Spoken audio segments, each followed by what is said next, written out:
Now, this particular year in 1847, well, Mr. Matson shared a home with Miss Corbin.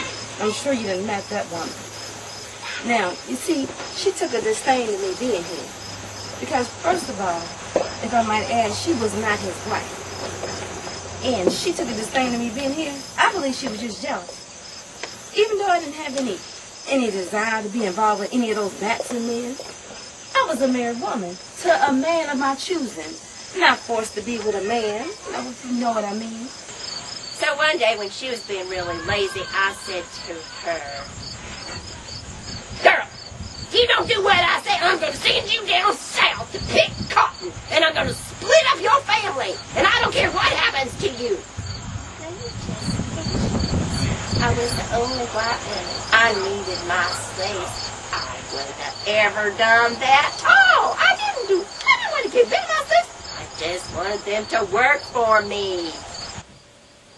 But Miss Jane, my wife, she come telling me how Miss Corbin got downright mad at her. Hands on her hips and reared forward at her and said, "Mr. Matson gonna sell your children down south."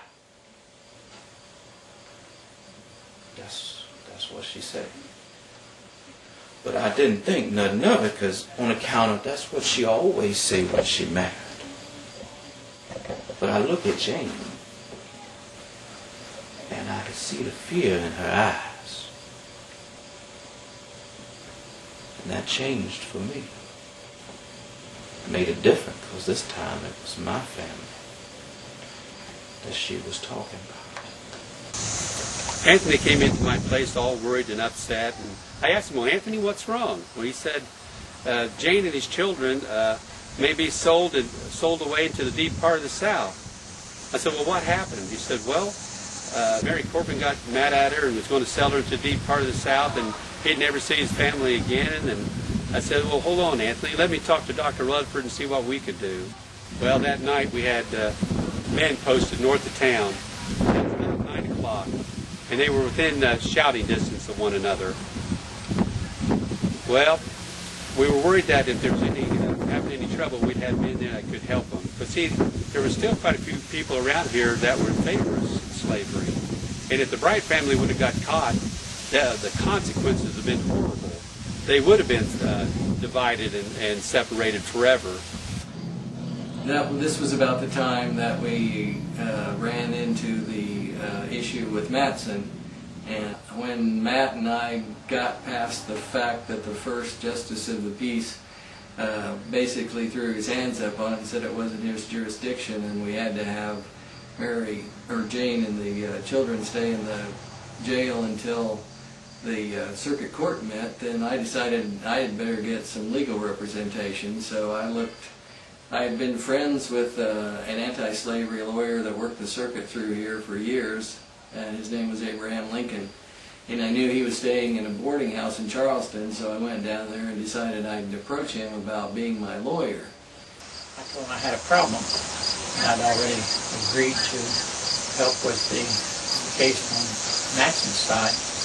And I let him have it. I was angry, and I chastised him and told him, "Well, my money's as good as anybody's. Why would you do that? I know you're an anti-slavery person. Why would you take the slave owner's side?" And he never really gave me any indication about what his rationale for that was, and I've never heard that since. I left in kind of an angry fit, and a couple hours later, I went back to Dr. Rutherford and told him that I could represent him. I didn't respond to that. Within a couple hours after that, he sent me another messenger, and once again he reiterated that he thought he would get extricated from Matson, and he wanted to take my case. But I still hadn't gotten over my anger, which was probably not good on my part, but that's the way it was. And so I sent the messenger back and said, "Tell Mr. Lincoln that I don't need his services. I'll find somebody better to take on the case." That way? Our case became shared. So I went back to Dr. Linder and told him that I'd continue to help him in the case. And as a result of my relationship with Linder, we argued the case best we could. as you know, the history of the case is that we lost. I tell you, when that trial was going on, everybody was still. Folks weren't walking around nowhere. There was folks still choosing sides. I don't think most folks wanted to see the Bryans hauled away, but everybody was so scared. You didn't know who to trust or what to say. Lord have mercy. When that trial was over and we found out not only was the Bryans free, but old Matson couldn't claim them, we thought, now can you believe that? I tell you, Matson was so furious that he sold up all the property he had around here. Took that woman that was staying with him and hightailed her back to Kentucky. I tell you, that was one glorious day and a big victory for us couple folks, too. Well, I'm telling you, Mr. Ashmore, Mr. Rutherford, and Mr. Herndon, who was Lincoln's law partner, they all got together, raised money, and what they did was they sent us away to a place over in Africa, because I heard tell of some place where free colored people can go and live. We didn't know what to expect. We just knew we was free. But I could see the look in Jane's eyes after time passed there in Africa. I know she loves me, but I can see the fear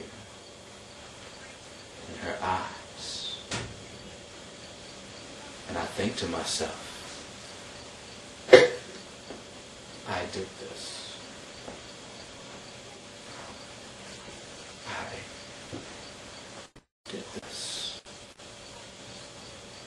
But what hurt the most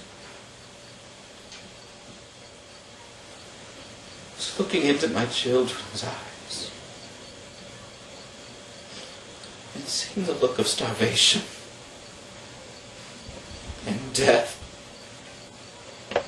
and their own fear.